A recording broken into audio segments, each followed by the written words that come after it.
الحمد لله نحمده ونستعينه ونستغفره ونؤمن به ونتوكل عليه ونعوذ بالله من شرور أنفسنا ومن سيئات أعمالنا من يهده الله فلا مضل له ومن يضلله فلا هادي له ونشهد أن لا إله إلا الله وحده لا شريك له ونشهد أن سيدنا وحبيبنا ومولانا محمدا عبده ورسوله أما بعد فأعوذ بالله من الشيطان الرجيم بسم الله الرحمن الرحيم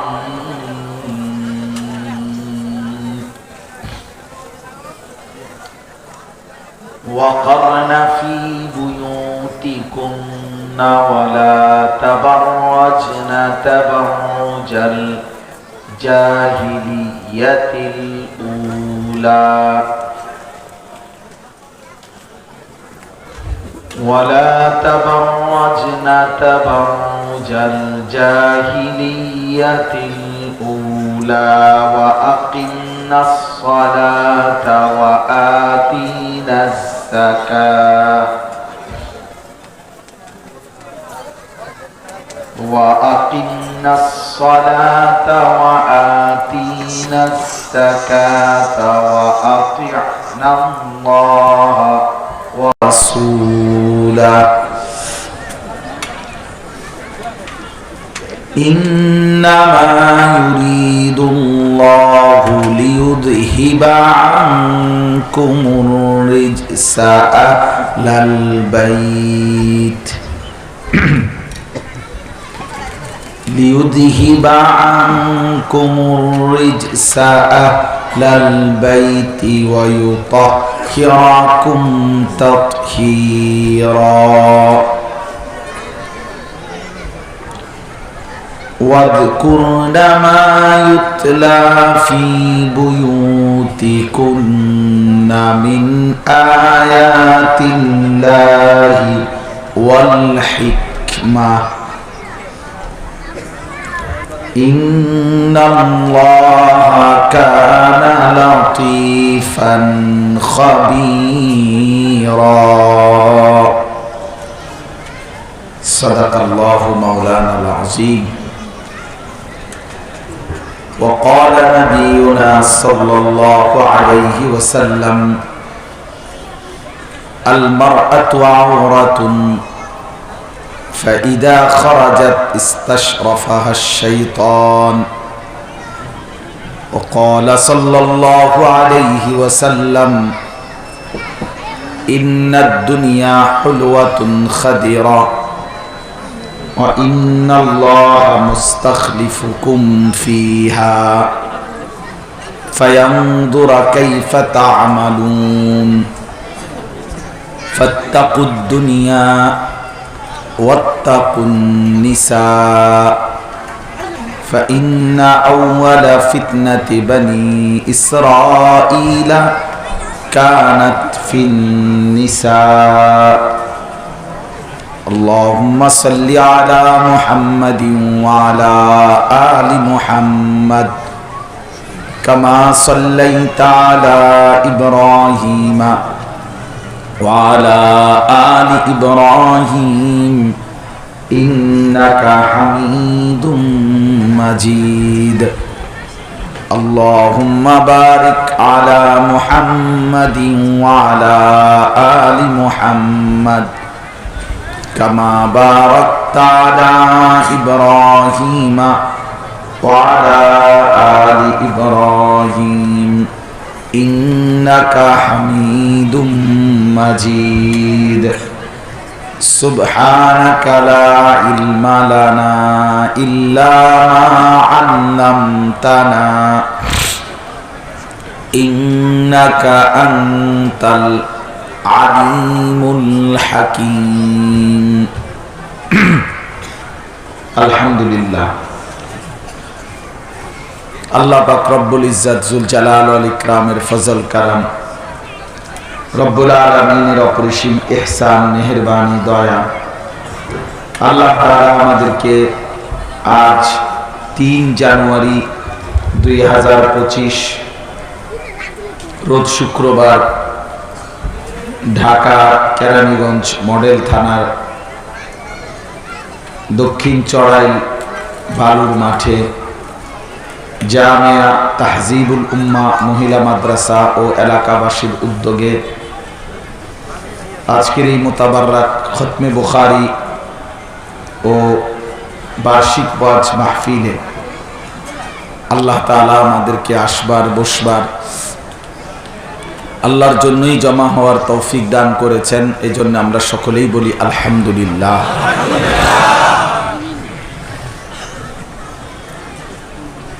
পবিত্র কোরআনুল কারীমের 22 নম্বর পারা, কোরআনুল কারীমের 33 নম্বর সূরা। এই সূরাটির নাম হলো সূরা আহজাব। এই সূরার দুইটি আয়াত 33-34, এই দুইটি আয়াত আমি আপনাদের সামনে তেলাওয়াত করেছি। তাহলে 5 নম্বর পারা 33 নম্বর সূরা, মানে সূরার নাম্বারও 33, আয়াতের নম্বরও 33। 33 নম্বর আয়াত 34 নম্বর আয়াত সূরা আহজাব। এই সূরাটি সবার কাছে অনুরোধ, অল্প কিছুক্ষণ সময়ই কথা বলা। এইটুকু সময় সকলেই যদি আমরা মনোযোগী হই তাহলে আমাদের বরকত হবে। বিশেষ করে যাদের হাতে মোবাইল, এই হাতে ধরা যে বড় মোবাইল, এগুলো নামায় ফেলেন, হাতে ধরে রেকর্ড করেন, এমনি শুনেন, ফায়দা হবে। আমি বললাম এমনি উপকার হয় বেশ। হাতে ধরে রেকর্ড করলে দিল জমে না, দিল বসে না, একাগ্রতা হয় না, মনোযোগ হয় না। মোবাইলটার প্রতি সারাক্ষণ মনে হয় যে ওইটার মধ্যে উঠতেছে কিনা, এই দিল খসখস করে সারাক্ষণ। মানুষের দিল একই মুহূর্তে দুই জিনিস ভাবে না, সিস্টেম নেই। এজন্য যদি এটার ভিতরে মোবাইলের ভাবনা ঢোকে, তার নিজের ভাবনা আসবে না। এটা মনোবিজ্ঞানের কথা যে মানুষের অন্তরে একই মুহূর্তে দুই জিনিস ভাবতে পারে না, একটা রাইখা আর একটা ভাবতে হয়। এই জন্য প্রিয় ভাই, যে কয়জন আল্লাহর বান্দা আমরা বসছেন, সকলেই মনোযোগী হন। আমি সুন্দর করে বললাম, এরপরে মোবাইল হাতে আগে দিলে আমি কিন্তু আপনারা ধমক দেব, তখন আপনি লজ্জা পান। এই জন্য মেহেরবানি করে আমরা মনোযোগ দিয়ে আলেমদের সবগুলো কথা, বাংলাদেশের প্রখ্যাত বুজুর্গ ওলামায়ে কেরাম আজকের মাহফিলে দাওয়াত দেওয়া হয়েছে। মাওলানা মুফতি দেলাওয়ার হোসাইন মাইজি, এই মাদ্রাসার যিনি মুহতামিম, প্রিয় ভাই, নিজেই একজন ভালো ওয়াইজ, আলহামদুলিল্লাহ। তিনি নিজেই সারা বাংলাদেশ ঘুরে ঘুরে বয়ান করেন, ফলে স্বাভাবিকভাবেই ওয়াইজদের সাথে সম্পর্ক। এই কারণে আলহামদুলিল্লাহ অনেক উপযুক্ত আলেমদেরকে দাওয়াত দেওয়া হয়েছে। এটা আপনাদের জন্য একটা সুবর্ণ সুযোগ। সবগুলো বয়ান মনোযোগ দিয়ে শোনা, শুরু থেকে শেষ। আন্তরিকতা থাকলে পরিবর্তন হয়। এক তো হইল কারো সুর ভালো, টান ভালো, চিৎকার ভালো, অথবা জনপ্রিয়তা ইত্যাদি ইত্যাদি, তো আপনার প্রথমেই জেহান গায়রুল্লাহর দিকে গেল, অন্যদিকে চলে গেল, তো লাভ হল না। বরং দিল থাকবে, ফিকির থাকবে আল্লাহর কোরআনের প্রতি। সে যেই বলুক, সুর থাকুক বা না থাকুক, চিৎকার দোক বা না হোক, হুঙ্কার ছাড়ুক বা না ছাড়ুক, যেমনি বলে বলুক, আমার দরকার আমার আল্লাহর কথা হচ্ছে, আমার নিজের জন্য সবক নেওয়া, নিজের জন্য গ্রহণ করা। আমি কি বুঝলাম, আমি কি শুনলাম, আমার নিজের দিলের মধ্যে কোনো পরিবর্তন হলো কিনা, অনুভূতি জাগলো কিনা, বিবেকটা নড়লো কিনা, এটা দেখা দরকার নেই। আল্লামা খান সাহেব, ওনাকে সারা পৃথিবী চেনে। দেখার বিষয় হলো, ওনাকে তো সবাই চেনে, কিন্তু আমার নিজের জন্য আমি কি গ্রহণ করলাম। ওনার পরিচিতি ঠিক আছে, আল্লামা মামুনুল হক সাহেব দামাত বারাকাতুহুল আলিয়া, তাকে সারা পৃথিবী চিনি, আলহামদুলিল্লাহ। কিন্তু আমার জন্য আমি কি নিলাম, এটা দেখা উচিত। এজন্য এটা উচিত নিজের জন্য খেয়াল করা, যে আমি আমার কোনো পরিবর্তন, কোনো মানসিকতা, আমার হৃদয়ের মধ্যে সামান্যতম কোনো অনুভূতি জাগলো কিনা, নাই তো আসলেই কোনো লাভ নেই। হাদিসের মধ্যে আছে, হযরত ইরবাজ ইবনে সারিয়া রাদিয়াল্লাহু তাআলা আনহু, তিনি বর্ণনা করেছেন, রাসূলুল্লাহ সাল্লাল্লাহু আলাইহি ওয়াসাল্লাম সাহাবাদের মাঝে ওয়াজ করছেন। তো তিনি বলেন, ওয়াজের প্রতিক্রিয়া কি হয়েছে আমাদের উপর। তো দুইটা শব্দ বলছে উনি, দুইটা বাক্য, জারাফাত মিনহাল উয়ুন ওয়া ওয়াজিলাত মিনহাল কুলুব। নবী সাল্লাল্লাহু আলাইহি সাল্লামের ওয়াজে আমাদের চোখ থেকে অঝরে পানি ঝরতে লাগলো এবং আমাদের অন্তরগুলো আল্লাহ তাআলার ভয়ে কাঁপতে শুরু করলো। এটার উদ্দেশ্য। চোখ থেকে পানি ঝরলো, দিল আল্লাহর ভয়ে কেঁপে উঠল, দিল নড়ে উঠছে, হায় আমি কি করছি, আহা আমার কি করা উচিত ছিল। এই বিবেকের দংশন, বিবেকের নড়াচড়া, প্রিয় ভাই, এটা খুব দরকার, খুব দরকার। আমারে মনে করেন 1 কোটি মানুষ চিনে, আপনার লাভ কি, আপনার লাভ কি সেটা। আমার একবারে সারা বাংলাদেশ চেনে মনে কর, তো চিনলে কি, না চিনলে কি, চিনলে কি সফলতা, না চিনলে কি ব্যর্থতা। বলে কোরআন শরীফে 25 জন নবী রাসূলের নাম আছে, তো শুধু নবী রাসূল তো এই 25 জনই, ঠিক না? বলেন না? তো তাইলে বাকিদের নাম কই? লক্ষের উপরে নবী রাসূলদের নাম পৃথিবীর কোনো কিতাবেই নেই, কোথাও নেই, এক আল্লাহ জানে ওনাদের নাম। সবগুলো কিতাব মিলাইলে ইতিহাসের তারিখে 20-50 জন নবী রাসূলের নাম মিলাইতে কষ্ট হবে, তো তার বাকিদের নাম কই? 1.25 লক্ষ সাহাবীদের সামনে নবী সাল্লাল্লাহু আলাইহি সাল্লাম বিদায় হজ্জের ভাষণ দিয়েছিলেন আরাফার ময়দান। লক্ষের চাইতে বেশি সাহাবী ছিল তখন। পৃথিবীর কোন কিতাবে 10,000 সাহাবীর নামও একসাথে নাই, 5,000 সাহাবীর নামও নাই, সর্বোচ্চ 313 জন বদরি সাহাবীর নাম একসাথে আছে, এটা পাওয়া যায়। তো তাহলে একেবারে ধরে নিলাম 10,000 সাহাবীর নাম আছে, তো তাহলে 1.25 লক্ষ সাহাবীর সামনে যে নবী বক্তব্য দিলেন, তো বাকি 1,15,000 সাহাবীর নাম তো পৃথিবীর কেউ জানে না, কোনো কিতাবে নাই, তারিখে নাই, তো ওনারা ব্যর্থ নাকি? বলেন না? এই বুঝাইতে চাইতেছি কথা। সবাই চিনলেই সফলতা কি, আর সবাই না চিনলে ব্যর্থতা কি? সকলের কাছে পরিচিতি বা অপরিচিতির মধ্যে ব্যর্থতা সফলতার কিছু নেই। আল্লাহ তাআলার গ্রহণ করার মধ্যে, না করার মধ্যে সফলতা কিংবা ব্যর্থতা। ফামান যুহজিহা আনিন নার ওয়া উদখিলাল জান্নাহ ফাকাদ ফাজ। কোরআন শরীফের স্পষ্ট আয়াত। আল্লাহ তাআলা বলেন, যাকে জাহান্নাম থেকে মুক্তি দেওয়া হলো এবং জান্নাতে প্রবেশ করানো হলো, ফাকাদ ফাজা, সেই সফল হলো, সে সফল হলো, কামিয়াব হলো, কৃতকার্য হলো, সেই লাভবান হলো। তাহলে বোঝা গেল সফল হবে সেদিন জান্নাত মিলবে সেদিন, চূড়ান্ত কৃতকার্য হবে সেদিন জান্নাত মিলবে সেদিন। এই জন্য প্রিয় ভাই, জনপ্রিয়তার মোহে না পড়ে প্রত্যেকটা জোহরের পরে যিনি বয়ান করুন, আসরের পরে করুন, বয়ান মনোযোগ দিয়ে শোনা। শুক্রবারে জুমার বয়ান ইমাম সাহেবের, আপনার এলাকার হোক, এলাকার হলে কি পৌঁছে গেছে। আমি তো এইমাত্র, আপনারা তো শুনছেন নিশ্চয়ই, আমি তো চাঁদের দেশ থেকে এইমাত্র নামছি, ঠিক না? শুনেন না এটা? তো আমি কি চাঁদের দেশ থেকে আসছি?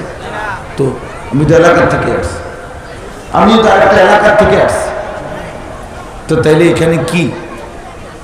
এই জন্য প্রিয় ভাই, নিজ মহল্লার আলেমদের, ইমাম সাহেবদের বয়ান, শুক্রবারে জুমার বয়ান মনোযোগ দিয়ে শোনা উচিত। আমি এটা খুব বলি, প্রতিদিন বলি।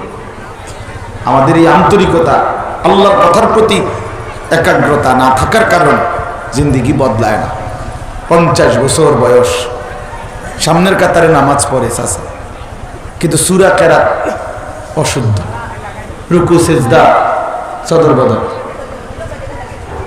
ওযু গোসল কোনোটাই সুন্নত তরিকায় হয় না। তে এত খামখেয়ালি, ওই যে পাত্তা দেয় না, যে ওনার দিলের মধ্যে কোনো একাগ্রতা, আন্তরিকতা, আগ্রহ, শেখার, জানার, সাজাবার নিজেকে মানসিকতা নেই। অসংখ্য ছেলে 15 বছর 16 বছর থেকে মসজিদে ঢুকতেছে, জুমার দিন বের হইতেছে, ইমাম সাহেবের কথার প্রতি 2 পয়সারও কোনো মূল্য দেয়। সে তার পিছন দিয়ে খটর খটর, খসর মসর, এতে গুতা দেয়, হেরে ধাক্কা দেয়, এর সাথে দুষ্টামি করে, কথা বলে, মোবাইল টিপে, এই ফাইজলামিতে শেষ। যার কারণে দাখালা জাহেলা খারাজা জাহেলা, ঢুকছেও মূর্খ, বেরো হয়েছেও মূর্খ। আগেও কিছু দিন জানে না, শুনবার পরেও দিন জানে না, কারণ সে তো এটাকে কোনো পাত্তাই দিছে না, মনোযোগ দিয়েই শুনছে না। এই জন্য আন্তরিকতা ছাড়া বদলায় না। সর্বোচ্চ দিল লাগে, আন্তরিকতা লাগে। আমি আমার বয়ানের জন্য এতগুলো কথা বলি নাই, সবগুলো বয়ান, প্রতিদিনকার বয়ান, জুমার বয়ান, নিজ মহল্লার উলামায়ে কেরামের বয়ান, এই কদর করার জন্য বললাম। তাইলে দেখবেন ইনশাআল্লাহ জিন্দিগি বদলাবে। আল্লাহর কথার প্রতি দিল দিয়ে শুনবে, যে আমাকে বলছে, আমাকে বলছে, আমার আল্লাহ আমাকে বলছে, আমার জন্য বলছে, এই কোরআন আমার জন্য, আমাদের জন্য না বলে। আমার শায়েখ বলে আমার জন্য বলে, হুজুর অনেক সময় বলে, আমার শায়েখ আরিফ বিল্লাহ আল্লামা মুফতি মুশতাকুন নবী কাসিম হুজুর অনেক সময় আবেগে বলে, প্রিয় ভাই, এতক্ষণ ধরে জিকিরের যত ফজিলত বললাম, হুজুরে বলে যে আমি সিদ্ধান্ত নিলাম, আপনারা যদি কেউ আল্লাহকে না ডাকেন, জিকির না করেন, আমি করব। মানে এভাবে বলে হুজুর যে আমি করব, নিজেকে বলে। এই জন্য ইনশাআল্লাহ আল্লাহর কোরআনের প্রতি যিনি মুতাওয়াজ্জিহ হবেন, তার জিন্দেগি বদলাবে। তাকশাইরু মিনহু জুলুদুল্লাযীনা ইয়াখশাউনা রাব্বাহুম সুম্মা তালিনু জুলুদুহুম ওয়া কুলুবুহুম ইলা যিকরিল্লাহ। আল্লাহ তাআলা বলেন, কোরআনুল কারীমের বৈশিষ্ট্য হলো, যার অন্তরে আল্লাহর ভয় আছে, সে যখন আল্লাহর কোরআন শুনে, আল্লাহ তাআলা বলেন তার শরীরের চামড়ার উপরের যে পশম, সেগুলো দাঁড়িয়ে যায়। অতঃপর শুনতে শুনতে আল্লাহ নিজেই বলতেছে, সুম্মা তালিনু জুলুদুহুম ওয়া কুলুবুহুম ইলা যিকরিল্লাহ। এক পর্যায়ে তার সারা দেহ, সারা চামড়া মানে সারা দেহ এবং তার দিল সবটাই মহান আল্লাহ পাকের দিকে ঝুঁকে পড়ে, সেজদায় লুটিয়ে পড়ে, সেজদায় লুটিয়ে পড়ে। কোরআন শরীফে আছে, আল্লাহ তাআলা বলছে, বিবেকবান বান্দা, ঈমানদার বান্দা, ওয়ায়াতাফাক্কারুনা ফি খালকিস সামাওয়াতি ওয়াল আরদ, আল্লাহ তাআলার কুদরতের চতুর্দিক নিয়ে ভাবে, আল্লাহর জমিন ও আসমান দেখতে থাকে, আর আল্লাহ তাআলাকে নিয়ে ভাবে।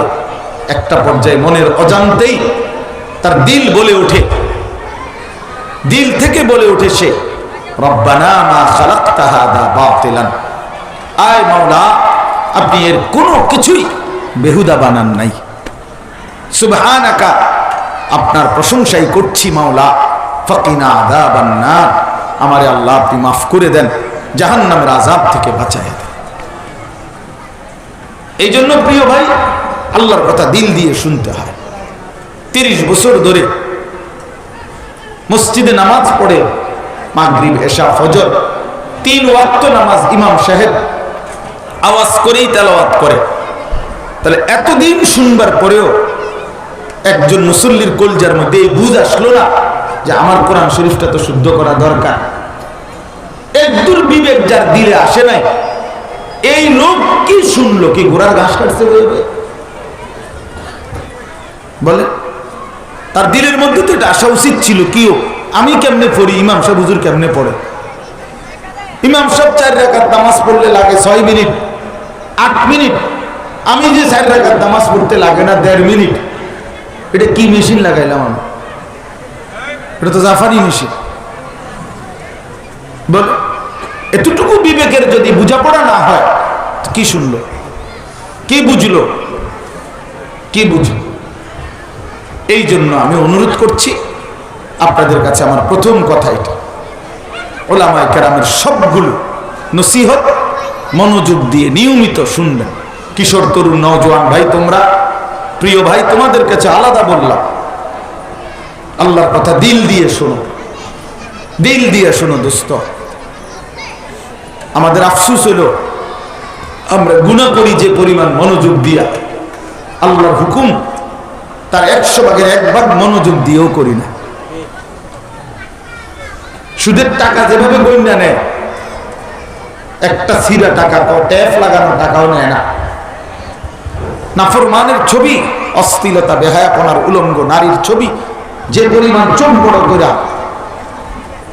মোবাইলে দেখে, তাহলে গুনাহ যে পরিমাণ আন্তরিকতা নিয়ে করে, আল্লাহর ইবাদত, ওযু, নামাজ, গোসল, জিকির, তেলাওয়াত তার 100 ভাগের 1 ভাগ আন্তরিকতা নিয়েও করে। যার কারণে ইবাদতের আসর আসে না, গুনাহের আসর আসে। জিন্দেগি তখন গুনাহের কারণে জিন্দেগি তখন বরবাদ হয়ে যায়। এই জন্য আমি অনুরোধ করছি, যথাযথ আন্তরিকতা, ওমা উমিরু ইল্লা লিয়াবুদুল্লাহ মুখলিসিনা লাহুদ্দিন হুনাফা। আল্লাহ তাআলা বলছেন, 1.25 লক্ষ নবী রাসূলকে আমি আল্লাহ একই আদেশ করছি, আদম থেকে মুহাম্মদ সাল্লাল্লাহু আলাইহি সাল্লাম, সমস্ত নবী, নবীর উম্মত, ইমানদারকে আল্লাহ তাআলা একই হুকুম করছেন। নবীদেরকেও বলছেন, ইমানদারদেরকেও বলছেন যে প্রত্যেকেই আল্লাহর ইবাদত করবা মুখলিসিনা লাহুদ্দিন, ইখলাসের সাথে, একনিষ্ঠভাবে আল্লাহর জন্য স্মরণ করে, হুনাফা, একদম একনিষ্ঠভাবে, অর্থাৎ গায়রুল্লাহর দিকে, আল্লাহ ভিন্ন অন্য কোনো দিকে এক বিন্দু নজরও দিবা না, ফিকিরও করবা না, জিন্দেগির কোনোটাই ওইদিকে ফিরাবা না, শুধু আল্লাহর দিকে, শুধু আল্লাহর দিকে, শুধু আল্লাহর দিকে। এটা আল্লাহ তাআলা বান্দার কাছে চায়।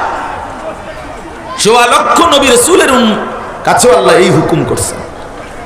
এই জন্য দোস্ত, আল্লাহর হুকুম, আল্লাহর ইবাদত, আল্লাহর কথা মনোযোগ দিয়ে শোনা উচিত, দিল দিয়ে শোনা উচিত। তাহলে আরো বেশি পরিবর্তন হইতো।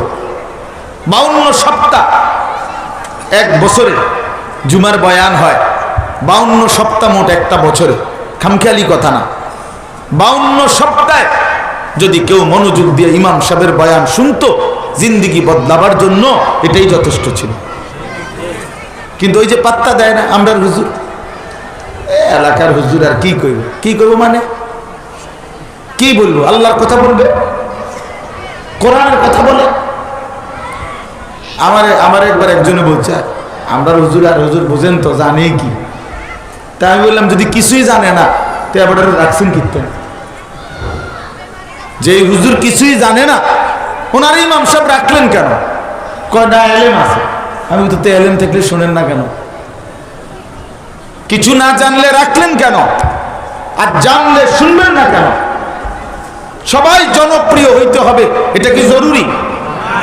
তাইলে সবাই 10,000 মানুষের সামনে বলতে হবে, এটা জরুরি? তাহলে সমস্ত নবীর ইমানদার উম্মত কি সমান? তাহলে রাসূলুল্লাহ সাল্লাল্লাহু আলাইহি সাল্লাম বলেন, হাসরের ময়দানে এমন নবীও দাঁড়াবে যার ইমানদার উম্মত অনুসারী সির্ফ 3 জন, মাআহু সালাতা। কেউ দাঁড়াবে ইসনান, 2 জন উম্মত। কেউ দাঁড়াবে ওয়াহিদ, 1 জন উম্মত। কেউ দাঁড়াবে লাইসা মাআহু আহাদ, তার সাথে কেউ না, উনি একাই নবী। ওনার পুরা জিন্দগির মেহনতে কেউ কালেমা পড়ে নাই, তো উনি ব্যর্থ। কি ভাই, উনি ব্যর্থ? তাইলে কোরআন শরীফে আছে সূরা ইয়াসিনের মধ্যে 3 জন রাসূল, ওই যে শুরুতেই ঘটনা আছে, ওয়াদরিব লাহুম মাসালান আসহাবাল কারইয়া ইদ জাআহাল মুরসালুন, এখানে আছে ইদ আরসালনা ইলাইহিম ইসনাইনি। হ্যাঁ, তাইলে আল্লাহ তাআলা প্রথম 2 জন, পরে আরেকজন, 3 জন রাসূল দিবেন একটি এলাকায়। 3 জন রাসূল দিন রাত মেহনত করে উনাদের হাতে ইমানদার হইছে 1 জন মানুষ। কয়জন? 1 জন লোক, সির্ফ 1 জন। ওয়াজাআ মিন আকসাল মাদিনাতি রাজুলুন, এই যে রাজুলুন মানে 1 জন ব্যক্তি। 3 জন রাসূলের কালেমার দাওয়াতে ইমানদার হইছে 1 জন। তো ওনারা ব্যর্থ হয়ে গেছেন, এই কথাটা মনে রাখি। তাহলে এখন থেকে, আজকের থেকে আপনারা নিয়ত করেন, যুবক ভাই তোমরাও নিয়ত করো, স্থানীয় ইমাম সাহেব এবং সমস্ত উলামায়ে কেরামের নসিহত মনোযোগ দিয়ে শুনবেন। বলেন ইনশাআল্লাহ। এখানে জনপ্রিয়তা মাকসাদ না আল্লাহর কথা মাকসাদ? আল্লাহর কথা মাকসাদ, আল্লাহর কথা মাকসাদ। উনি বুড়া মানুষ, উনি আর কি করবে? আপনি শুনবেন না, কি করবে? আল্লাহর কথা বলবে। ওনারা তো কই, ওনারা তো মোবাইলে দেখি না, ওনার ওয়াজ নেই। মোবাইল হয়ে গেছে এখন আব্বা, মোবাইল হয়ে গেছে মানদণ্ড। মোবাইলে আসেনি হুজুর, যে হুজুর মোবাইলে আছে সেই হুজুর। তো যারা মারা গেছে তারা শেষ, তারে মোবাইলের আগে যারা মারা গেল। আওলাদ রসুল সৈয়দ আব্দুল মজিদ নদীম সাহেব রহমতুল্লাহ আলাইহি এই বাংলাদেশে আসতেন। আমরা ছোটবেলায় ওনার বয়ান শুনতাম, পাকিস্তান থেকে আসতেন। আহা, হযরত যখন বয়ান করতেন তো পুরা মজবা কান্ত আর কান্ত। আমি ছোটবেলায় মনে আছে, আমার আব্বা কান্ত, আমি আব্বার লগে লগে কানতাম। কিছু তো বুঝতাম না তেমন, কিন্তু কানতাম, এটা মনে আছে বাবার সাথে। সেই প্রিয় মানুষরা ছিলেন পৃথিবীতে ভাইয়া। এই জন্য রং ঢং চাকচিক্য এটা মূল মাকসাদ না। মূল মাকসাদ আল্লাহর দিকে ফেরানো, আল্লাহর দিকে ফিরে আসা, আল্লাহর দিকে ফিরে আসা। ওমা আনা মিনাল মুতাকাল্লিফিন, এটা কোরআনের শব্দ। নবীদের একটা সিফাত ছিল, নবীরা বলতেন, হে আমার জাতি, আমি তোমাদেরকে লৌকিকতার কারণে, তাকাল্লুফের কারণে বলছি না, ঢংঢুং করতেছি এজন্য বলতেছি না, না, আল্লাহর কসম উম্মত, ইন উরিদু ইল্লাল ইসলাহ মাস্তাতাতু। নবীরা বলতেন, হে আমার কওম, আমি শুধু শুধু সময় পাস করার জন্য বলছি না, আল্লাহর কসম উম্মত, আমি দিল থেকে তোমার সাধ্যের আমার সবটুকু দিয়ে তোমাদের ইসলাহ, পরিবর্তন চাই, সংশোধন চাই, সংশোধন চাই। এই ফিকির ছিল আম্বিয়াদের। উম্মতের পরিবর্তন চাইছেন। যুবক বদলে যাবে, মা বদলে যাবে, বাবা বদলে যাবে, এক মুসলমান আল্লাহর দিকে ফিরে আসবে। এই ফিকির, এই ফিকির উলামা কেরাম এখানে অনেক আছেন। আপনাদেরকে দোস্ত, এক ছোট ভাই হিসেবে আমি অনুরোধ করছি, এই ফিকির নিয়ে বলবেন। জনপ্রিয়তার পেরেশানি করবেন না। কাউকে আল্লাহ 10 জনের সামনে বলার সুযোগ দিয়েছে, এটাকে গনিমত মনে করেন। একজন মানুষকে বুঝান, লা আন ইয়াহদিয়াল্লাহু বিকা রাজুলান ওয়াহিদান খায়রুন লাকা মিন হুমুরিন নাআম। নিজে নিজে নিজে নিজে এত হুলস্থুল করার নাই। মানুষ হয়েছে না 3 জন, নাম দিয়ে 30 লক্ষ মানুষের জনসমুদ্র।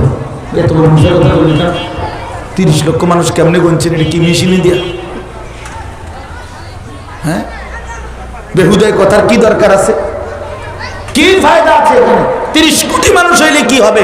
আরশে আজিমের মালিক গ্রহণ করছে কিনা সেটা না দেখার বিষয়, ফয়সালা তো হবে ওইখানে। ऐसे रहे या वैसे रहे वहां देखना फिर कैसे रहे। এভাবে থাকেন আর ওইভাবে থাকেন, দুনিয়া তো একভাবে পার হয়েই যাবে দোস্ত। দেখার বিষয় তো হলো আখিরাতে কেমন থাকবো, আখিরাতে কেমন থাকবো। এই জন্য আমরা ইনশাআল্লাহ প্রত্যেকে এই বিষয়টার প্রতি যত্নবান হব। আমরা আল্লাহর কথার প্রতি ফিরি, আখিরাতের কথার দিকে ফিরি, তাইলে ইনশাআল্লাহ নিজ মহল্লার উলামায়ে কেরামের কদর হবে।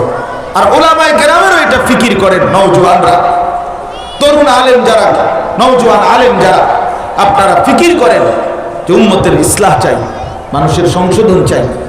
ফাওয়াল্লাহি লা আন ইয়াহদিয়াল্লাহু বিকা রাজুলান ওয়াহিদান খায়রুন লাকা মিন হুমুরিন নাআম। আল্লাহর নবী সাল্লাল্লাহু আলাইহি সাল্লাম হযরতে আলীকে একদিন উপদেশ দিয়েছেন, আলী আল্লাহর কসম তোমার দ্বারা একজন, এটা আমার কাছে একটা পেরেশানির বস্তু লাগতেছে, ফালতু একটা জিনিস, এটা তো চিকন ছোট, এটা বারবার শরীরে লাগে, খুলে ফেললে আওয়াজ হবে কিনা সেটা তো জানি না। এটা ছাড়া হয়নি, বাধ্য এটা সদর বদল, এটা আবার ছোট, এটা টান দেওয়া যায় না। এই যে এখন আমাকে একটা বড় আযাব থেকে মুক্তি দিয়েছিলেন। আল্লাহর কসম, আল্লাহর নবী বলেন আল্লাহর কসম তোমার দ্বারা একজন ব্যক্তি, আলীকে বলছেন, আলী তোমার দ্বারা যদি একজন ব্যক্তি, লা আন ইয়াহদিয়াল্লাহু বিকা রাজুলান ওয়াহিদান, তোমার দ্বারা একজন ব্যক্তি হেদায়েত পাওয়া, আল্লাহর পথ পাওয়া, খায়রুন লাকা মিন হুমুরিন নাআম, গোটা আরবের সমস্ত দামি উট তোমাকে হাদিয়া দেওয়ার চাইতে কোটি গুণে উত্তম। 100টা বাজারও গাড়ির থেকে উত্তম, 100 তলা বিল্ডিং এর চাইতে উত্তম। এক আল্লাহর বান্দা তোমার দ্বারা আলোর পথ পেয়েছে, এক আল্লাহর বান্দা আল্লাহকে ফিরে পেয়েছে, আল্লাহর দিকে ফিরে আসছে। হ্যাঁ, কোন বান্দা যখন আল্লাহর দিকে ফিরে আসে, তওবা করে গুনাহের রাস্তা ছেড়ে দেয়, আল্লাহর নবী সাল্লাল্লাহু আলাইহি সাল্লাম বলেন লাল্লাহু আশাদ্দু ফারাহান বিতাওবাতি আবদি, আল্লাহ তাআলা সবচেয়ে বেশি খুশি হয়, আশাদ্দু ফারাহান, সবচেয়ে বেশি খুশি হয় বান্দা যখন আল্লাহর দিকে তওবা করে ফিরে আসে। হাদিসে নবীজি বলছে আল্লাহ তাআলা 7 আসমান সাজিয়ে দেয়, ফেরেশতাদেরকে বলে আসমান সাজিয়ে দাও, জান্নাত সাজিয়ে দাও। ফেরেশতারা সাজাইয়া বলে মাওলা আসমান কেন সাজাইলেন, জান্নাত কেন সাজাইলেন? আল্লাহ তাআলা তখন বলে আসলাহাল আবদু মাওলাহু, এক গোলাম, আমার এক গোলাম আমার থেকে ভেগে গেছিল রে, অনেক দিন হয় আমার সেজদা দেয় নাই, হালাল খায় নাই, ও আমার গোলাম ছিল, আমার বান্দা, ও আমার থেকে পলায়ন করে চলে গেছিল বহুদিন নাফরমান আর অন্ধকারের রাস্তায়।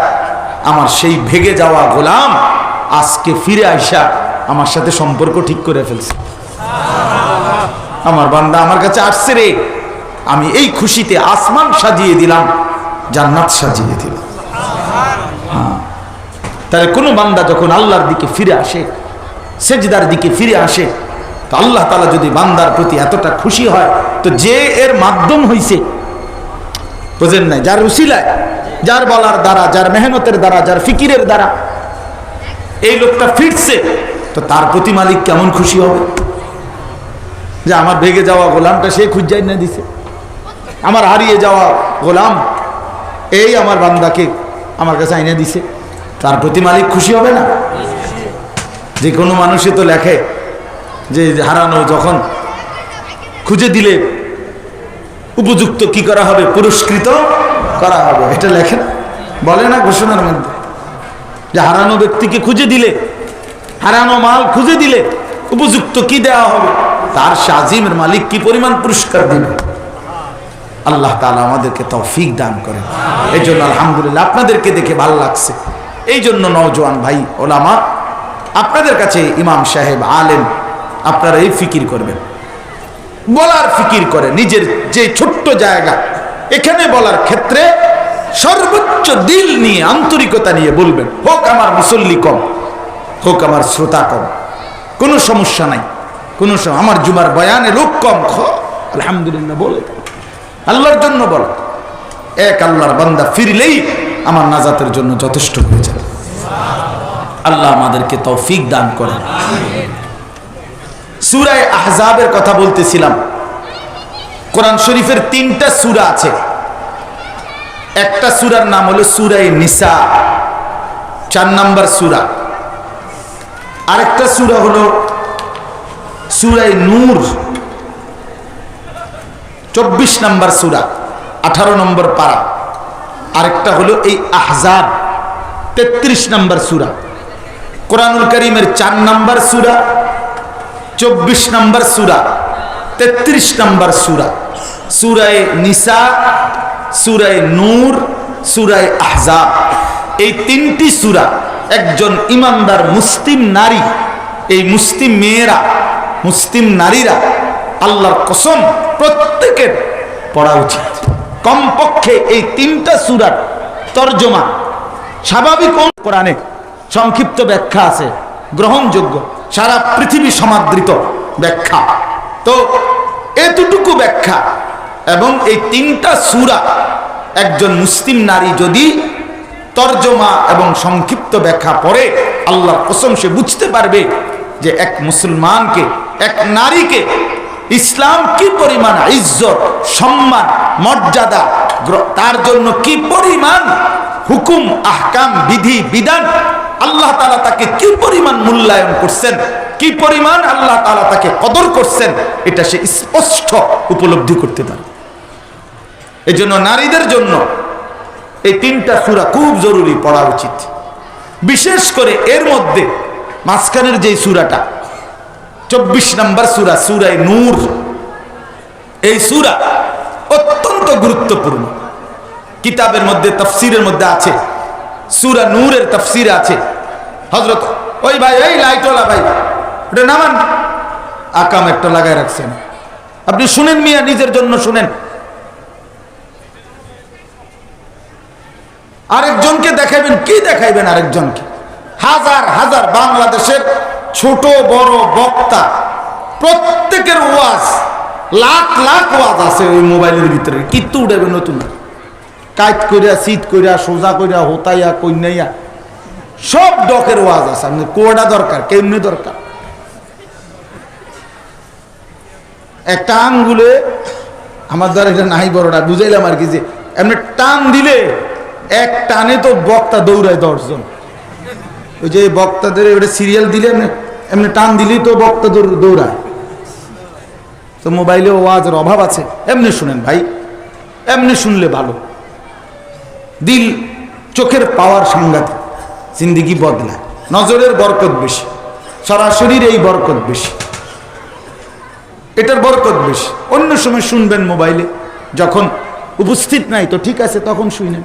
এখন তো আমরাও আসছি, আপনিও আসছেন, ঠিকই না বলেন? তো এখন আমিও উপস্থিত, আপনিও উপস্থিত, তাহলে এখন সামনাসামনি শুনি। আল্লাহ তৌফিক দান করেন।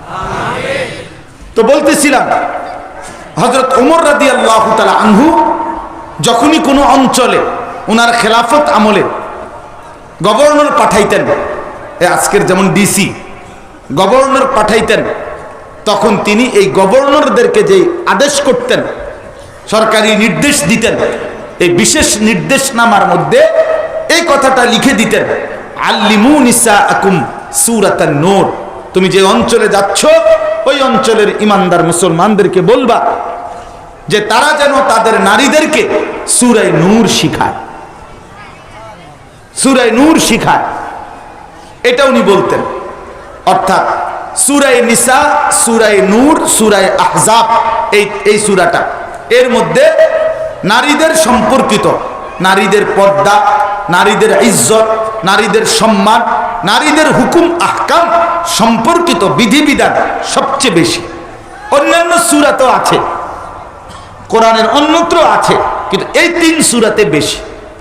এর মধ্যে ইসলামের ইতিহাসে নবীজির জামানায় সর্বপ্রথম পর্দার আয়াত, পর্দার বিধান, পর্দা ফরজ, এটার প্রথম আয়াত নাজিল হয়েছে যেই সূরা, এটা এই সূরা, সূরা আহজাব। সূরা আহজাব প্রথম নাজিল হয়েছে এই সূরার মধ্যে। এখানে আপনি সূরার তরজমা পড়লে, সংক্ষিপ্ত তাফসীর পড়লে আপনি ওইখানে জানতে পারবেন। তাফসীরে মাআরিফুল কোরআন মুফতি শফি রহমতুল্লাহ আলাইহি এটা পড়েন, অথবা অন্য তাফসীর আপনার মুনাসিব কোনো আলেম থেকে, হক্কানি কোনো আল্লাহওয়ালা আলেম থেকে জিজ্ঞাসা করেও পড়তে পারেন। তো এখানে আমি আপনাদের সামনে যে আয়াত দুইটা পড়ছি সূরা আহজাবের আয়াত, এখানে প্রথম কথা হলো আজকের নারীরা এই কোরআনুল কারীম থেকে যদি নিজেদের মর্যাদা খুঁজে নিত তাহলে তারা অনেক ভালো করত।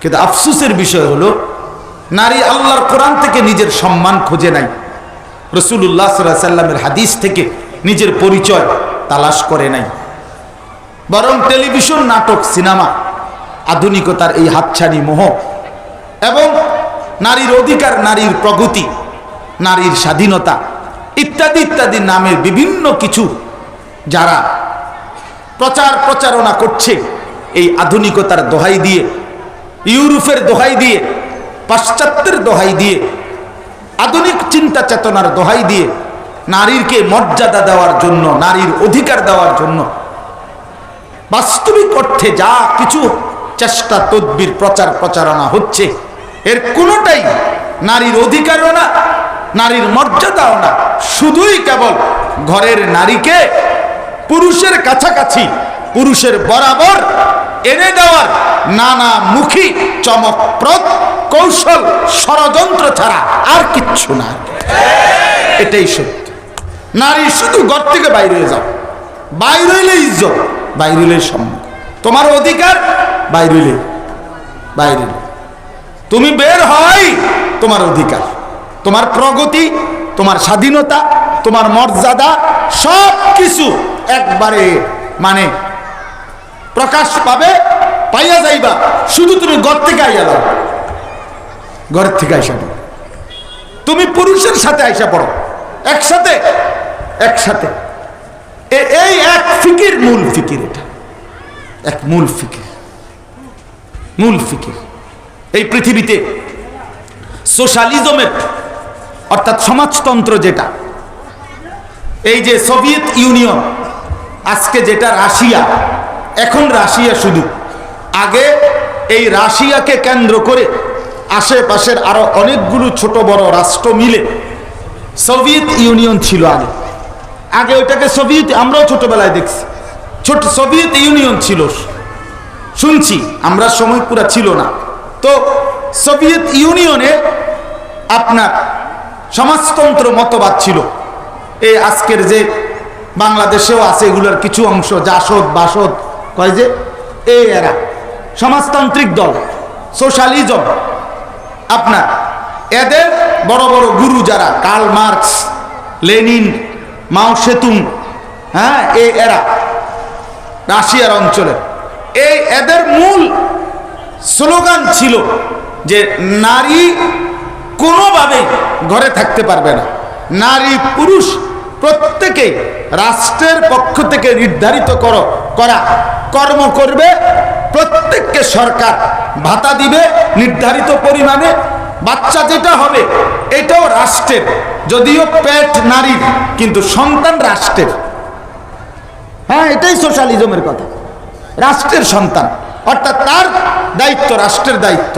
এই কথা বলে নারীকে একটানা 70 বছরের চাইতে সোভিয়েত ইউনিয়নের মধ্যে নারীকে ঘর থেকে বের করছে, নারীরে মর্যাদা দিবার নাম করে সমস্ত কাজে একেবারে ঝাড়ু মুছা, বাথরুম টয়লেট পরিষ্কার করা সহ, ক্লিনার সহ সমস্ত কামে লাগাইয়া শেষ পর্যন্ত স্পষ্ট ইতিহাসে, আমার কাছেও নির্ভরযোগ্য কিতাব আছে, স্পষ্টভাবে আছে, সর্বশেষ সোভিয়েত ইউনিয়ন যখন পতন হয়েছে 1920-এর পরে, এই পতনের পরে সোভিয়েত ইউনিয়নের শেষ যেই প্রেসিডেন্ট ছিল মিখাইল গর্বাচেভ, এই মিখাইল গর্বাচেভ প্রকাশ্য রাজপথে লক্ষ লক্ষ মানুষের সামনে ঘোষণা দিয়া স্বীকার করছিল যে আমাদের সোভিয়েত ইউনিয়নের, আমাদের এই সোশ্যালিজমের এই ব্যর্থতা, এই ভেঙে যাওয়া, এই রাষ্ট্রগুলো ভাগ ভাগ হয়ে যাওয়ার অন্যতম প্রধান ভুল সিদ্ধান্ত আমাদের ছিল, সেটা হলো আমরা আমাদের নারীদেরকে ঘর থেকে বের করে এনেছি। এটা আমাদের ভুল ছিল। এটা আমাদের ভুল সিদ্ধান্ত ছিল, ভুল সিদ্ধান্ত ছিল। আল্লামা তাকি উসমানী দামাত বারাকাতুহুমুল আলিয়া, সারা পৃথিবী বিখ্যাত মনীষী আলেমে দ্বীন, ওনার লিখিত, ওনার বয়ানের এক সেট কিতাব বাংলাদেশে বাংলা ভাষায় আছে, মাকতাবাতুল আশরাফ থেকে প্রকাশিত, ইসলাম ও আমাদের জীবন। 16 খণ্ড, খুব সম্ভব 15-16 খণ্ড হবে, সবুজ কালারের বইগুলো। আপনাদেরকে মন চাইলে আপনারা যেহেতু ঢাকার কাছে থাকেন, এই বইগুলো সংগ্রহ করে আপনারা পড়েন। ওর প্রথম, দ্বিতীয়, তৃতীয় খণ্ডের মধ্যে এগুলো পাবেন। ওইখানে উনি স্পষ্টভাবে লিখছেন বইয়ের নাম, রেফারেন্স, উদ্ধৃতি সহ। অর্থাৎ বলার উদ্দেশ্য হইল, নারীকে মর্যাদার নাম দিয়া, নারীর জন্য চাকচিক্যময় শব্দ দিয়ে যতগুলো লোভনীয় শব্দ ব্যবহার করে প্রগতি, আধুনিকতা, অধিকার, নারীর স্বাধীনতা ইত্যাদি শব্দ দিয়ে যা কিছু, কিন্তু এর কোনোটাই আল্লাহর কসম, রব্বে কাবার কসম, নারীকে ইজ্জত দেয় নাই। নারী প্রতিনিয়ত নির্যাতিত, লাঞ্ছিত, অবহেলিতই হচ্ছে, এবং এভাবেই কিয়ামত পর্যন্ত আল্লাহকে ছেড়ে দিলে, কোরআনকে ছেড়ে দিলে, রাসূলকে ছেড়ে দিলে, পর্দাকে ছেড়ে দিলে, আল্লাহর বিধান ছেড়ে দিলে, আল্লাহর কসম, নারী বেইজ্জতি হতে থাকবে, লাঞ্ছিতই হতে থাকবে। ইজ্জত কোনোদিন ফিরে আসবে না। ইজ্জত গোলামির মধ্যে, ইজ্জত আল্লাহকে মানার মধ্যে, ইজ্জত সেজদার মধ্যে, ইজ্জত পর্দার মধ্যে, ইজ্জত কোরআনের মধ্যে, সম্মান কোরআনের মধ্যে, আল্লাহকে মানার মধ্যে। এই পৃথিবীতে একমাত্র কোরআন, আমি চ্যালেঞ্জ করলাম, এই পৃথিবীতে একমাত্র একটি নারীর জন্ম, পৃথিবীর কেউ আলাদাভাবে এটাকে মূল্যায়ন করে নাই, কিন্তু মহান আল্লাহ পাক রব্বুল আলামিন নারীর জন্মটাকে বলছে তাবশীর 2 বার। একটি আয়াতে আল্লাহ বলছেন 2 বার, বলছে এক কথা, যে নারী জন্ম নেওয়া, কন্যা জন্ম নেওয়া কোনো ঘরে, এটা সুসংবাদ, সুসংবাদ, সুসংবাদ। তাবশীর। ওয়া ইদা বুশিরা আহাদুহুম বিল উনসা যাল্লা ওয়াজহুহু মুসওয়াদ্দান ওয়া হুয়া কাযীম। হ্যাঁ, ইয়াতাওয়ারা মিনাল কওমি মিন সু'i মা বুশিরা বিহি। এই যে 2 বার বলছে আল্লাহ, কন্যার জন্ম, এক মানুষের ঘরে যেই মেয়ে জন্ম নেয়, এটা সুসংবাদ, তাবশীর, সুসংবাদ আল্লাহ বলছে। আল্লাহ এটাকে বেইজ্জতি বলে নাই, অপমান বলে না। আর গোটা পৃথিবীর কেউ, আমরা নিজে পড়ছি মিয়া, মুসলিম উম্মার পতনে বিশ্বের কি ক্ষতি হলো, বাংলায় অনুবাদ আমাদের আদিব সাহেব হুজুর আল্লামা আবু তাহের মিসবাহ সাহেবের অনুদিত বই আছে, আপনি পড়েন, ওখানে আছে স্পষ্ট, এই পৃথিবীর কোন ধর্ম, কোন মতবাদ কোনদিন এই পৃথিবীর ইতিহাসে, আজকের ওই বেঈমানরা, ওই ইউরোপের এই ধোঁকাবাজরা, ওই ইহুদি খ্রিস্টানের এই বেঈমানরা, তারা কোনদিন নারীকে ইজ্জত দেয় নাই, কোনদিন না, খোদার কসম, কোনদিন না, কোনদিন না।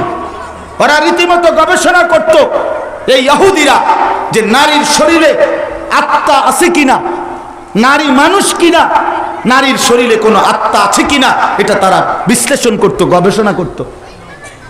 নারীকে মানুষ মনে করতো না মিয়া।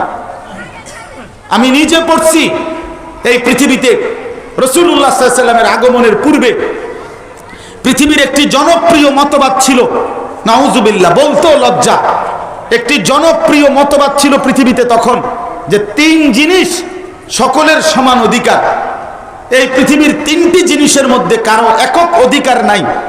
এই পৃথিবী তখন নবীজির জন্মের আগে পৃথিবীব্যাপী, এই তখনকার সময়ে অগ্নি পূজক, মূর্তি পূজকদের কাছে এই মতবাদ ছিল জনপ্রিয় মতবাদ, যে 3টি জিনিসে কারো কোনো একক অধিকার নাই, সকলের সমান অধিকার। সেই 3টি জিনিস কি? একটা হলো আগুন, আগুন সবার, যেখানেই জ্বলুক সবাই নিতে পারবে। 2 পানি, পানি সবার সমান অধিকার। আল্লাহর কসম, 3 নাম্বার লিখছে নাউজুবিল্লাহ, নারী, নারী কারো একক অধিকার না, নারীর কোনো একক মালিকানা নাই, নারী উপভোগের পণ্য, যার যেখানে মন চায় সে নিয়ে যাবে। এই 3, এটা মতবাদ ছিল, লক্ষ লক্ষ মানুষের অনুসারী ছিল এই মতবাদের পক্ষে, যে এই 3 জিনিসে কারো কোনো অধিকার নাই। আগুন, পানি, নারী। কত জঘন্য বলেন, কত নিকৃষ্ট।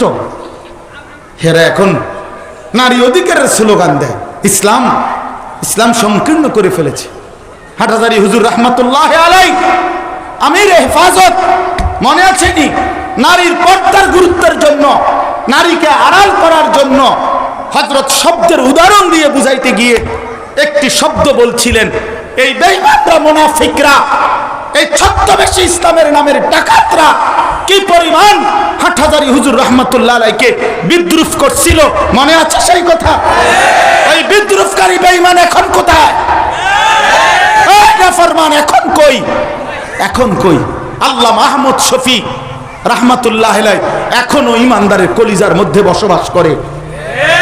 তোর মতো ইনু তোর গায়ে এখন আদালতে হাজিরা দিতে গেলে থুতু মারে, থুতু মারে, থুতু মারে। বেটা, তুই সেই ইনু যে আমির হেফাজতকে বারবার তেতুল হুজুর বলে বিদ্রুপ করতি। আমরা চিনি না? আমরা জানি না? এখন কই তোর বাহাদুরি? কই তোর মন্ত্রিত্ব? কই আখেরাতের বেজ্জুতি তো আছেই, দুনিয়ার বেজ্জুতি তো আমরা দেখলাম, ফাঁসা ডিম আমরা দেখলাম তো, আমরা থুতু দেখলাম তো।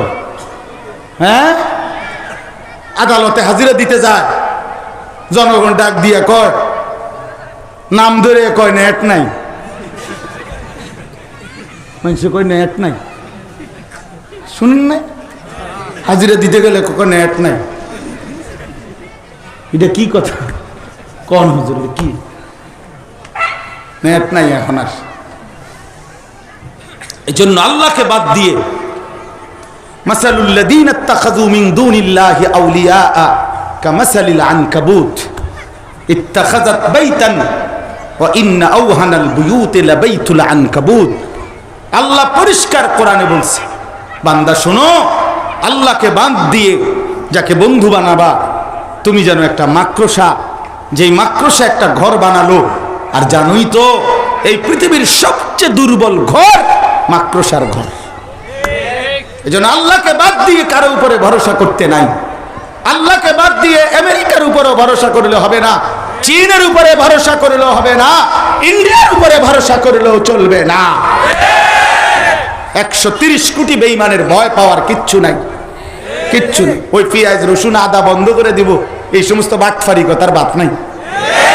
পেঁয়াজ রসুন তার আব্বার না, না না, পেঁয়াজ রসুন মোদির আব্বার না, ইন্ডিয়ার বাপের না, এগুলো এগুলো আল্লাহর দেওয়া, আল্লাহর।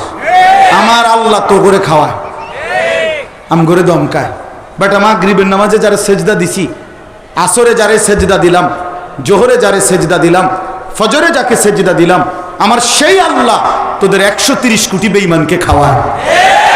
আমার আল্লাহ খাওয়ায়, আম করে দমকায়।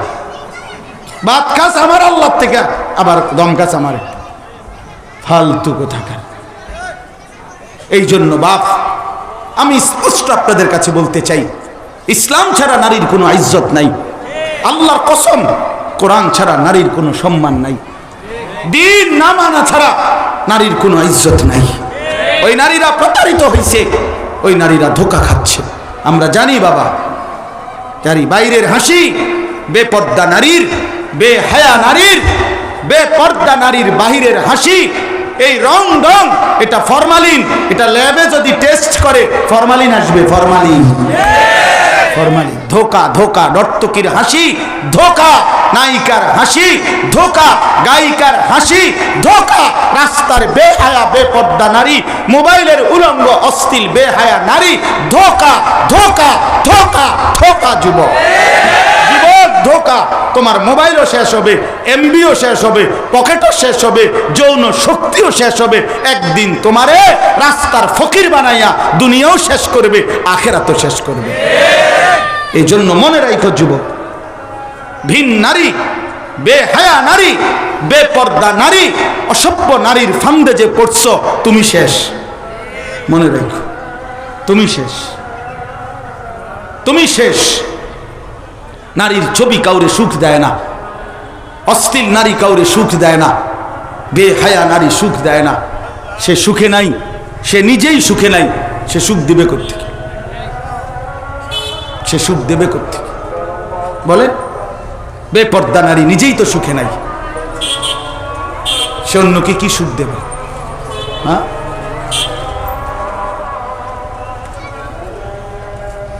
এই মসজিদের আজান হয়েছে, এখানের আজান কয়টা? এখন দিবেনি আজান? উঠেন না আপনারা, উঠেন না, আমরা 7:30 নামাজ সময় আছে, আমরা পড়বো নামাজ।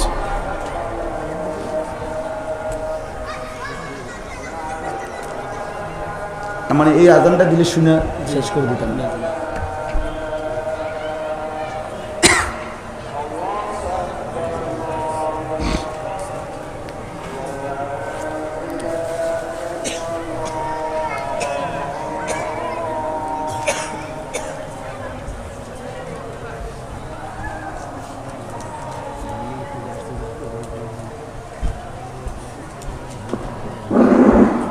এই আজানটা শুনেন। আল্লাহু আকবার, আল্লাহু আকবার, আল্লাহু আকবার,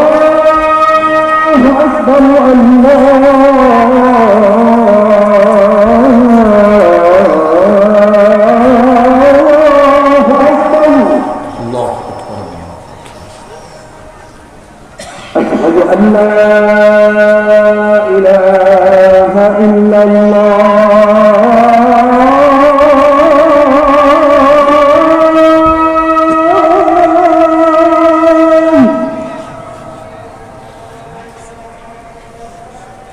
আশহাদু আল্লা ইলাহা ইল্লাল্লাহ,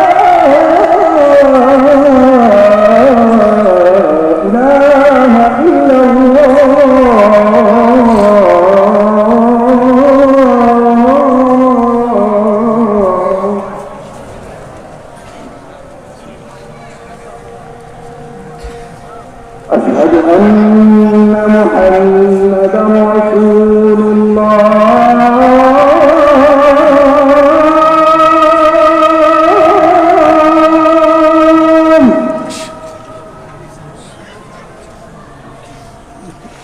أشهد أن محمدا رسول الله.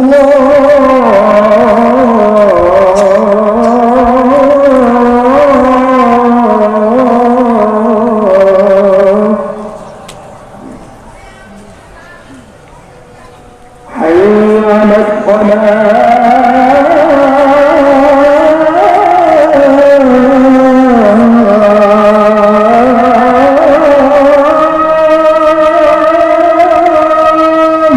لا حول ولا حي على الصلاة.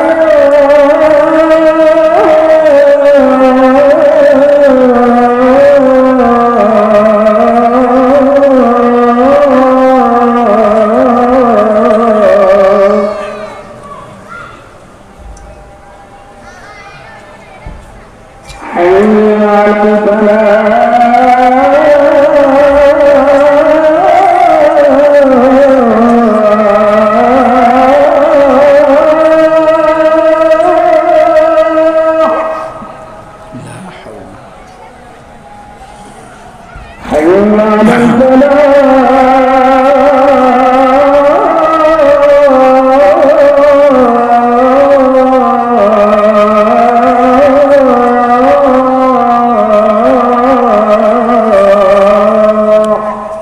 لا حول ولا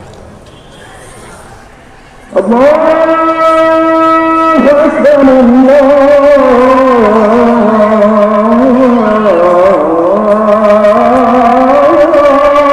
أكبر، الله أكبر، لا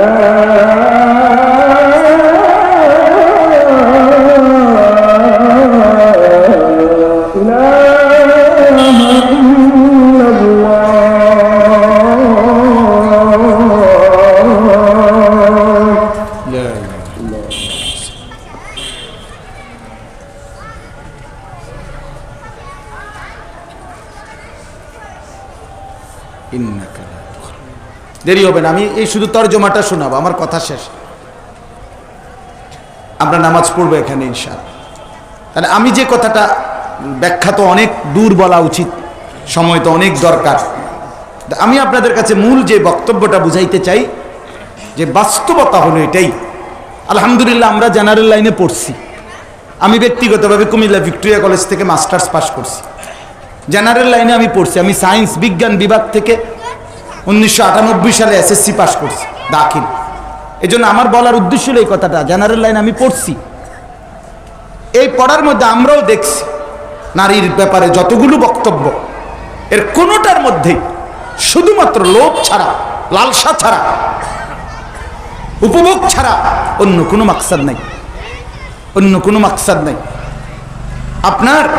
এই জন্য ইসলাম নারীকে আল্লাহর কোরআন এবং রসুলের সুন্নাহ যেভাবে মূল্যায়ন করছে, আপনি একটা উদাহরণ শুনেন শুধু, এই যেটা বলছি যে আল্লাহ একটা আয়াতে নারীর ব্যাপারে বলছে, যে ঘরে কন্যা জন্ম নেয় সেটা 2 বার বলছে আল্লাহ সুসংবাদ কি।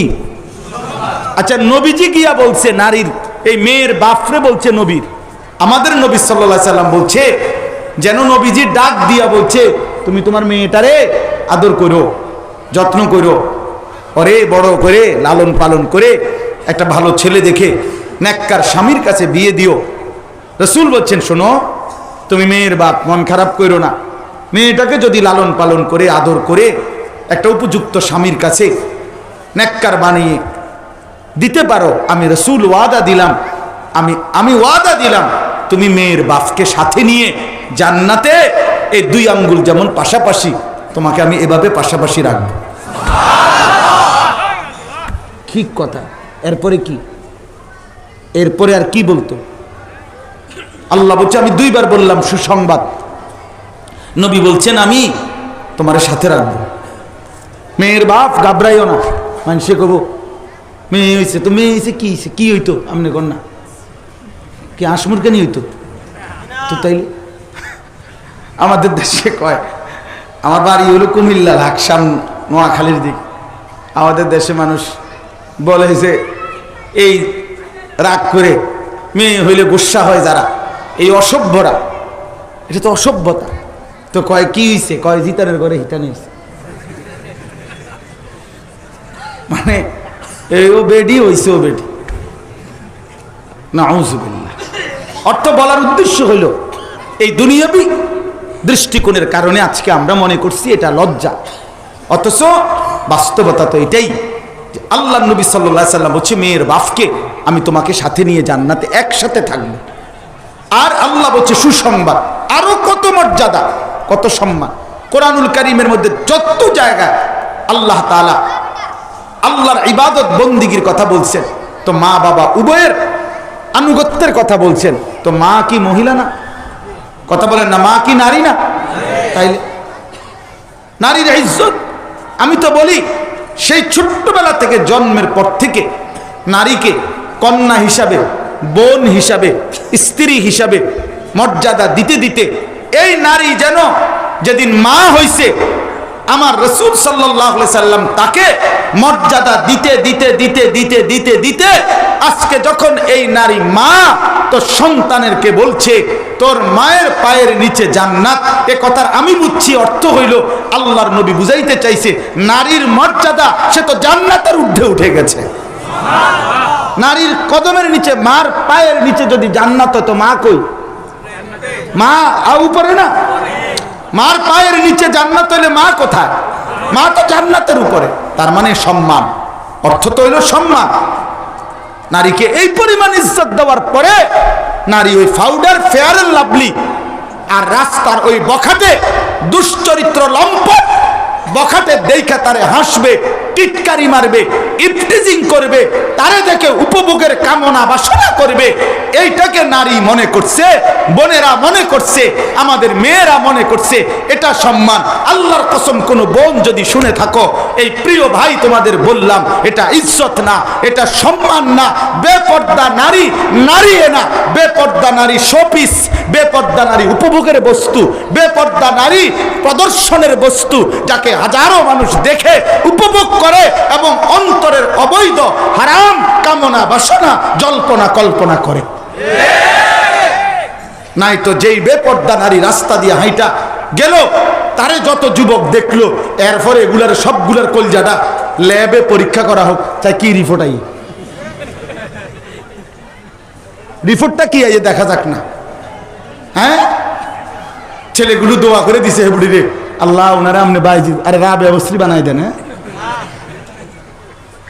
তাহলে এই জন্য নারীর ইজ্জত, নারীর সম্মান, নারীর মর্যাদা আল্লাহর কোরআনের মধ্যে, রাসূলের সুন্নাহর মধ্যে, ইসলামের মধ্যে, দিন মানার মধ্যে, আল্লাহকে মানার মধ্যে, আল্লাহর হুকুম মানার মধ্যে। আপনারা যদি কেউ না শুনে, পৃথিবীর কেউ যদি পাত্তা না দেয়, আমাদেরকে উগ্র বলুক, আমাদেরকে আরো ঘোড়া বলুক, আমাদেরকে ধর্মান্ধ বলুক, যাই বলুক, আল্লাহর কসম জমিনে একদিনও যদি বেঁচে থাকি তা আমরা এটাই বলে যাব, নারীকে সম্মানের নামে, অধিকারের নামে এই আধুনিকতা, এই আধুনিকতা, এই ইউরোপিয়ান কালচার, এই নতুন প্রগতি ধোঁকা দিয়েছে, ধোঁকা দিয়েছে, ধোঁকা দিয়েছে, ধোঁকা দিয়েছে। নারী তুমি ধোঁকা খাইছো, নারী তুমি প্রতারিত হয়েছ। তুমি আবার ফিরে আসো আল্লাহর দিকে, কোরআনের দিকে, ইসলামের দিকে, নামাজের দিকে, তাহলেই তোমার ইজ্জত, তাহলেই তোমার মর্যাদা।